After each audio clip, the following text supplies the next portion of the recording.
अलंकार के विषय में हम लोग आज पढ़ेंगे। अलंकार की परिभाषा क्या है, अलंकार किसे कहते हैं, इसके उत्तर में हम लोग जान लें कि अलंकार माना होता है आभूषण। कविता रूपी वनिता की सुंदरता बढ़ाने वाले तत्व को अलंकार कहते हैं। अलंकार के मुख्यतः दो भेद होते हैं, एक तो शब्दालंकार और दूसरा अर्थालंकार। शब्दालंकार किसे कहते हैं? शब्दालंकार माने जब शब्द से सुंदरता आती है कविता में तो शब्दालंकार, और जब अर्थ से सुंदरता आती है तो अर्थालंकार। शब्दालंकार के तीन भेद होते हैं, अनुप्रास, यमक और श्लेष। तथा अर्थालंकार के मुख्य तीन भेद होते हैं, उपमा, रूपक और उत्प्रेक्षा। अब हम शब्दालंकार में सबसे पहले अनुप्रास अलंकार को पढ़ेंगे। अनुप्रास अलंकार में एक वर्ण की आवृत्ति होती है। आवृत्ति का मतलब होता है बार बार आना, एक ही वर्ण कई बार आवे तो उसे अनुप्रास अलंकार कहते हैं। जैसे कानन कुंडल कुंचित केसा, इसमें का वर्ण की आवृत्ति कई बार हो रही है। दूसरा उदाहरण है रघुपति राघव राजा राम, इसमें रा वर्ण की आवृत्ति कई बार हो रही है। तीसरे उदाहरण में आप देख सकते हैं तरन तनुजा तट तमाल तरवर बहुछाए, इसमें ता वर्ण की आवृत्ति कई बार हो रही है। और इसी प्रकार से एक उदाहरण और है, चारु चंद्र की चंचल किरणें खेल रही थी जलथल में, इसमें चा वर्ण की आवृत्ति कई बार हुई। तो जिसमें वर्णों की आवृत्ति बहुत बार हो उसे अनुप्रास अलंकार कहते हैं। अब यमक अलंकार का की पहली परिभाषा और बाद में उदाहरण समझिए। यमक में शब्द की आवृत्ति होती है, एक शब्द दो बार आवे और उसके अर्थ भिन्न भिन्न हो तो यमक अलंकार होता है। जैसे काली घटा का घमंड घटा, पहली घटा का अर्थ होता है बादल बदली और दूसरी घटा का अर्थ है कम होना। और एक सबसे प्रसिद्ध उदाहरण है कनक कनक ते सौगुनी मादकता अधिकाय, या खाए बौराए जग वा पाए बौराए।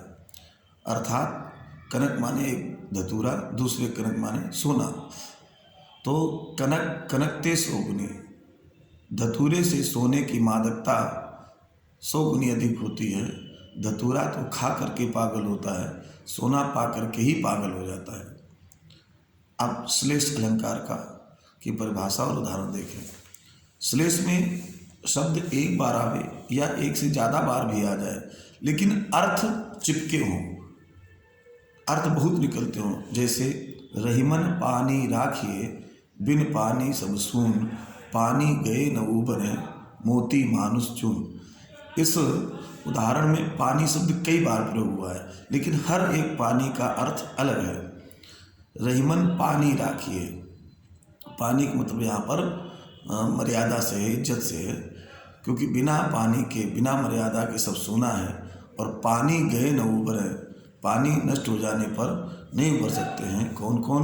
मोती बिना पानी के नहीं हो सकता, मनुष्य बिना इज्जत के नहीं हो सकता, और चूना बिना पानी के चूने का अस्तित्व नहीं रह सकता है। तो यहाँ पानी के कई अर्थ हो जाते हैं। एक उदाहरण और देखें जिसमें शब्द का प्रयोग एक बार हुआ है लेकिन अर्थ बहुत निकल रहे हैं। चरण धरत चिंता करत चितवत चारिहु ओर, सुवर्ण को खोजत फिरत कवि बेविचारी चोर। इसमें सुवर्ण शब्द के कई अर्थ हैं। कवि के अर्थ में चरण धरत, अर्थात जब वो कविता रचने चलता है तो चिंता करता है कि हमारे जो छंद के नियम हैं उनमें कोई विघ्न तो नहीं आ रहा। फिर वो क्या करता है कि चितवत चारिहु ओर, चारिहु ओर का अर्थ है कि वो शब्द भंडार में, शब्दकोश में ये देखता है कि यदि छंद के प्रबंध में हमारी कोई गड़बड़ी हो रही है, 2 वर्णों वाला अक्षर रखना है तो 2 वर्णों वाला रखता है, 3 वर्णों वाला अक्षर रखना है तो 3 वर्णों वाला शब्द रखता है। इस प्रकार से वो शब्दकोश में ढूंढता है। और सुवर्ण को खोजते, सुवर्ण माने सुंदर सुंदर अक्षर ढूंढ ढूंढ करके कवि रखता है। अब व्यभिचारी, व्यभिचारी ऐसे व्यक्ति को कहते हैं जो अपनी पत्नी से प्रेम न करके दूसरे की पत्नी से प्रेम करता हो। तो जब ऐसा व्यक्ति किसी के घर में पांव धरता है तो चिंता करता है, चारों ओर देखता है कि हमको कोई देख तो नहीं रहा। जब वो आश्वस्त हो लेता है कि हमको कोई नहीं देख रहा है, तब वो पांव धरता है और फिर ढूंढता किसको है? सुवर्ण। अब यहाँ सुवर्ण का अर्थ है गोरी स्त्री, सुंदरी स्त्री को ढूंढता है। और चोर जब चरण धरता है, चोरी करने के लिए चलता है, तो चिंता करता है और चारों ओर देखता है कि कहीं कोई सिपाही, कहीं कोई और तो हमें देख नहीं ले रहे हैं, और यदि देख रहे हो तो फिर वो कैसे घुसेगा चोरी करने। तो जब आश्वस्त हो लेता है कि हमको कोई नहीं देख रहा है, तब वो चोरी करने के लिए चलता है। और क्या ढूंढता है? सुवर्ण माने सोना। तो यहाँ सुवर्ण शब्द के 3 अर्थ हो गए। कवि के अर्थ में सुवर्ण का अर्थ हो गया सुंदर अक्षर, और व्यभिचारी के अर्थ में सुंदर गोरी स्त्री, और चोर के अर्थ में स्वर्ण माने सोना होता है। अब हम लोग अर्थालंकार के उदाहरणों में चलते हैं। सबसे पहले उपमा अलंकार।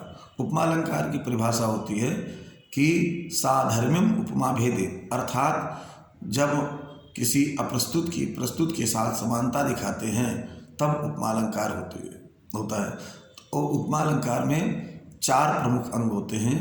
एक उपमेय अर्थात जिसकी तुलना की जानी है, दूसरा उपमान जिससे तुलना की जानी है, और तीसरा वाचक शब्द सम, सरिस, कीनाई, सा, सी, से, ये सब शब्द वाचक शब्द हैं। और चौथा होता है साधारण धर्म।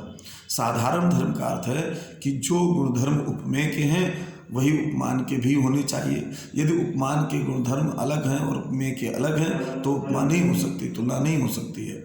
तो किसी की तुलना किसी से करने में उपमा अलंकार होता है। जैसे हरि पद कोमल कमल से, इसका अर्थ है कि हरि के पाँव कैसे कोमल है, जैसे कमल कोमल होता है।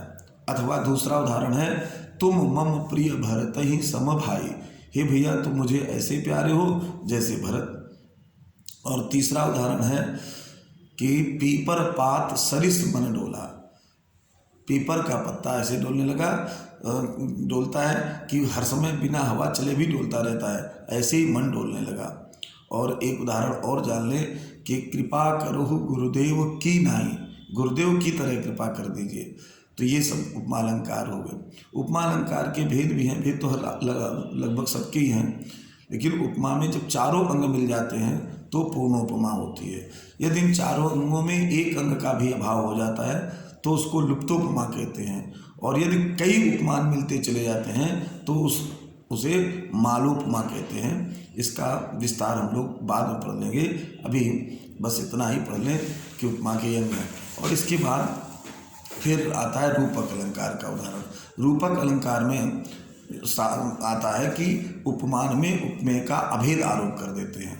अभेद आरोप माने दोनों को मिला करके एक कर दिया। जैसे हरि चरण कमल बंदो हरि राई, यहाँ पर कमल को उठा करके पद में आरोप कर दिया, चरण कमल बंदो हरि राई। एक और बढ़िया उदाहरण है उदित उदयगिरि मंच पर रघुबर बाल पतंग, विकसे संत सरोज सब हरसे लोचन भृंग। इसका अर्थ है कि जब राम जी मंच पर पहुँचे तो मंच को उदयाचल से तुलना दी, और रघुबर बाल पतंग, राम जी की बाल सूर्य से तुलना की है। तो जैसे सूर्य के उदय होने पर कमल खिल जाता है तो विकसे संत सरोज सब, संत रूपी कमल खिल गए, और हरसे लोचन भृंग, नेत्र रूपी भौरे प्रसन्न हो गए। तो इस प्रकार से ये रूपक अलंकार हो गया। अब उत्प्रेक्षा अलंकार संभावनमथोत्प्रेक्षा प्रकृतस्य समेनयत, जहाँ पर उपमेय में उपमान की संभावना व्यक्त की जाए, उपमेय में उपमान की संभावना व्यक्त की जाए तो उत्प्रेक्षा अलंकार होता है। इसके वाचक शब्द मन मानो, जनु जानो, मानहु मनहु, जानहु जनहु, ये प्रयोग हो जाते हैं। तो जान लेना चाहिए कि ये उत्प्रेक्षा अलंकार है। जैसे सोहत ओढ़े पीत पट, श्याम सलोने गात, मनु नीलमणि शैल पर आतप पर्यो प्रभात। श्याम वर्ण के भगवान श्री कृष्ण हैं, पीताम्बर पहने हुए ऐसे शोभा पा रहे हैं जैसे नीली मणियों का कोई एक पहाड़ हो और उस पहाड़ पर प्रातःकाल की धूप पड़ रही हो। तो मन मानो जन जानो में मनो शब्द इसमें आ गया। अब इसी प्रकार से आगे हम लोग बढ़ें तो मानवीकरण अलंकार आता है। मानवीकरण अलंकार कब होता है? जब प्रकृति की वस्तु को मनुष्य की तरह दिखाया जाता है, निर्जीव वस्तु को सजीव की तरह दिखाया जाए तो मानवीकरण अलंकार होता है। अंग्रेजी में इसको पर्सनिफिकेशन कह देते हैं। जो चीज़ पर्सन नहीं है उसको पर्सन की तरह दिखा दिया जाए तो मानवीकरण अलंकार हो जाता है। इसका उदाहरण क्या है? आए महंत बसंत, इस उदाहरण में बसंत को महंत की तरह दिखा दिया गया है। मेघ आए बड़े बन-ठन के संवर के, अथवा वर्षा को सुंदरी की तरह दिखा जाए, वर्षा सुंदरी के प्रति। महादेवी जी की एक कविता है। तो जब प्रकृति के उपादानों को पुरुष की तरह दिखाया जाता है तो मानवीकरण अलंकार हो जाता है। अब अन्योक्ति अलंकार, अन्योक्ति में कहा किसी से जाता है और समझाया किसी को जाता है। प्रकृति के माध्यम से पुरुष को समझाया जाता है। तो इसका उदाहरण है, माली आवत देख के कलियन करी पुकार, फूली फूली चुन लई काल हमारी बार। माली को आते देखा तो कलियां पुकार करने लगी कि जो फूली कलियां थी, फूल हो गए थे, माली ने उनको तो उतार लिया, कल हमारी बारी है। मनुष्य से क्या कहा जा रहा है कि काल रूपी माली आता है, जो वयोवृद्ध हैं उनको तो वो निगल लेता है, तोड़ लेता है, और जो अभी प्रौढ़ हैं वो कल बूढ़े होंगे तो कल उनको भी उतार लेगा। इस प्रकार से कहा किसी से जाए, समझाया किसी को जाए तो अन्योक्ति अलंकार हो जाता है। अब आपके विषय में अतिशयोक्ति अलंकार और है, जरा उसको भी समझ लीजिए। अतिशयोक्ति माने, अतिशय माने होता है बढ़ा चढ़ा करके, उक्ति माने कथन। जहाँ पर बढ़ा चढ़ा करके कोई बात की जाए उसको अतिशयोक्ति अलंकार कहते हैं।